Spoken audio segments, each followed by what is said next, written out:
Bonjour et bienvenue dans ce nouvel épisode de MAB, épisode spécial relatif à l'étude Data Marketing 21 que vous pouvez retrouver sur notre site agence-oberon.com. Alors le premier point que je souhaitais évoquer avec vous aujourd'hui, c'est une redynamisation finalement dans les façons de travailler grâce au collaboratif. Le collaboratif, peut-être en avez-vous aperçu autour de vous, mais de plus en plus d'entreprises décident de travailler en synergie avec d'autres entreprises pour aller plus loin ou pour aller plus vite et pour mettre en place finalement des dispositifs un peu plus tactiques, un peu plus ingénieux et qui permettent, comme je le disais, d'aller encore plus vite. Alors, le second point que nous devons absolument aborder et qui explique en partie comment les enjeux sont en train d'évoluer doucement vers de nouveaux modèles, c'est bien entendu l'écologie, le durable, le responsable. On le voit tout autour de nous. Les modèles sont en train de changer, influencés par ces facteurs. Alors parmi tous ces acteurs qui sont en train de se transformer, il y en a bien sûr qui le font par conviction pure, et ça c'est très beau à voir. Par contre, il y en a aussi qui le font par intérêt, puisque comme je le dis, il s'agit là d'un nouveau marché, donc avec des enjeux économiques et une recherche de profit. Donc ça, c'est une réalité avec laquelle il va falloir composer. Et finalement, je me dis que même si ça se fait par intérêt, eh bien tant pis, l'objectif principal étant de revoir un peu nos façons d'agir pour prendre des chemins plus vertueux et plus respectueux des autres et du vivant, eh bien, ma foi, tant pis, faisons cet effort et acceptons les règles du jeu, comme je le disais, hein, on est en train d'assister au choc finalement de deux mondes, un monde tourné vers l'économie où l'argent est mis au-dessus de tout et un monde plus respectueux où c'est l'humain et le vivant finalement qui sont mis au-dessus de tout. Donc ces mondes se choquent parfois, mais les deux recherchent cette troisième voie, donc cette voie où ces deux modèles finalement pourraient cohabiter et coexister. Alors peut-être que ce nouveau marché finalement en sera à l'origine et tant mieux. En tout cas, il y a beaucoup de choses qui sont en train de se faire. Il y a beaucoup d'émulation dans le marché de la finance. Des fonds se créent et ces fonds ne sont dédiés qu'à des projets plutôt verts autour soit de la green economy ou de la blue economy ou de la circular economy. Ce sont plein de termes qui reviennent, qui sont un peu des buzzwords aussi en ce moment, mais ce sont finalement plein de marchés qui coexistent et qui permettent de créer de nouveaux leviers, beaucoup de recherche et beaucoup d'innovation. Un autre point qu'il faut prendre en compte, alors c'est toujours au niveau de l'économie, mais cette fois-ci on ne va pas s'intéresser aux nouveaux marchés qui sont en train de se mettre en place, mais aux marchés existants.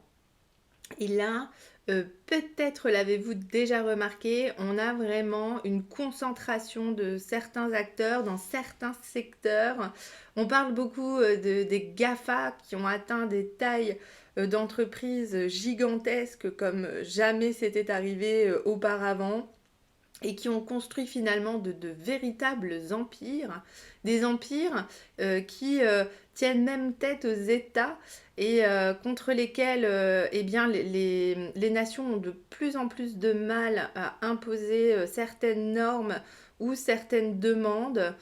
Donc on a ce phénomène de concentration de toute puissance d'un côté, et puis de l'autre côté, on a aussi un autre phénomène qui est en train de se mettre en place, c'est celui de la gig économie.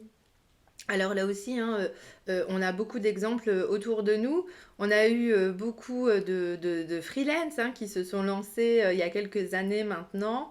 Et puis d'autres métiers malheureusement un peu plus précaires, comme ces chauffeurs Uber ou ces livreurs Uber Eats ou Deliveroo, qui ne bénéficient pas de, de garantie ou d'une couverture sociale aussi bonne que d'autres. Et c'est ce qui nous emmène justement à imaginer ce modèle d'entreprise de demain où on peut envisager qu'il y ait moins de salariés dans les entreprises puisque seuls des postes, des profils à très forte valeur ajoutée seront nécessaires. Et puis, en revanche, dans cette idée de rationalisation des coûts, certains services qui pourraient ne plus être internalisés puisqu'il n'y aurait plus forcément de besoin de ces services 100% du temps. Et à ce moment-là, ces services pourraient être finalement sous-traités à ces acteurs hein, qui travailleraient à la tâche. Ce qui nous fait imaginer un modèle beaucoup plus agile finalement d'entreprise qui serait capable de constituer finalement des équipes de spécialistes avec un très très fort niveau d'expertise selon le besoin pour une période donnée. Donc ça, c'est un modèle qu'on aborde dans l'étude et qui peut être complètement envisagé. Et ça nous amène aussi au next step, à savoir l'économie de demain. Donc là, on recule encore et on prend encore de la hauteur et on essaye de voir ce que pourrait être finalement le modèle économique de demain. Alors, par rapport au modèle économique qui pourrait être prédominant demain, s'est imposé à nous le modèle du donut. Aura-t-on affaire à l'économie du donut demain? Alors finalement, sous ce nom assez drôle, se cache le modèle coronal, donc en forme de couronne. Et pour le comprendre, c'est assez simple. En fait, il s'agit d'un modèle avec des limites. C'est-à-dire qu'on a une limite haute qui est l'extérieur du donut et qui finalement va représenter les limites environnementales, c'est-à-dire qu'on ne peut pas aller au-delà de ce que peut nous fournir la planète. Et donc il faut prendre en considération cette limite, ce plafond environnemental. Et on a aussi, et donc à l'intérieur, le cercle qui se trouve à l'intérieur du donut, hein, de la couronne, c'est ce qu'on appelle le plancher social, c'est-à-dire qu'on admet finalement que l'humain est supérieur à tout et qu'on n'admet pas aujourd'hui que dans le monde, certains humains puissent descendre sous ce plancher social, c'est-à-dire qu'ils puissent ne pas bénéficier de nourriture, d'accès à l'éducation ou d'un logement par exemple.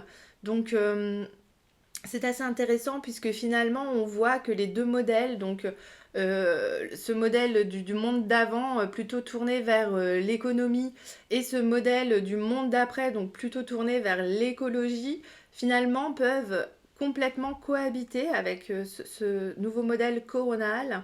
Et finalement, les entreprises se situeraient donc à l'intérieur de cette couronne entre le plancher social et le plafond environnemental.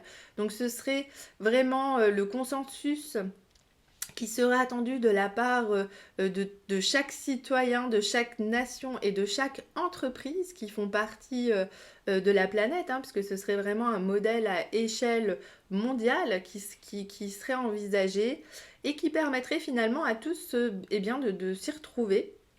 Et dans ce modèle coronal, eh bien, on aurait ces sortes d'entreprises futuristes qui seraient nourries bien entendu de la data et qui pourraient au besoin, en détectant justement via ces data, en détectant de nouveaux besoins, pourraient faire appel à un expert ou un pool d'experts pour répondre à un enjeu ou à une problématique.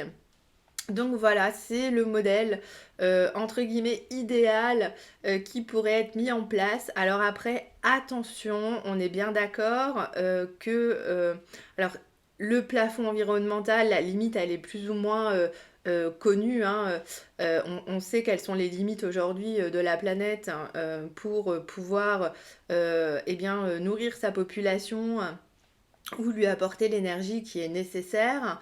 Ça, ce sont des paramètres qui sont plutôt maîtrisés. Maintenant, le plancher social, on le maîtrise un peu moins bien. Il y a des choses qui coulent de source, hein, effectivement.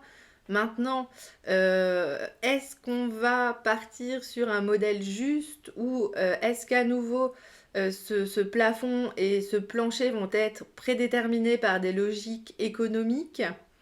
On ne le sait pas encore et c'est là que demeure finalement le seul risque sur ce modèle, c'est que finalement les limites hautes et basses soient implicites, ne soient pas justes et finalement excluent ou mettent en danger une partie du vivant parce qu'elles n'auront pas été bien déterminées. Voilà. Bon, en tout cas, c'est un modèle qui est intéressant et qui permet de nous projeter dans ce que pourrait être finalement l'entreprise de demain et même le monde de demain. Je vais m'arrêter là pour aujourd'hui et je vous donne rendez-vous très prochainement pour un 3e épisode de MAB dédié au Data Marketing 2021. Le prochain épisode portera sur le 2e volet de cette étude qui est disponible en ligne depuis ce matin et qui nous amène en fait à parcourir les différentes technologies relatives à l'intelligence artificielle, à la data et à l'automation et qui nous amène aussi à cette 3e partie plutôt stratégique. Alors celle-ci n'est pas encore disponible, elle sera disponible à partir du 25 avril. Je vous souhaite une très belle journée, à bientôt, au revoir.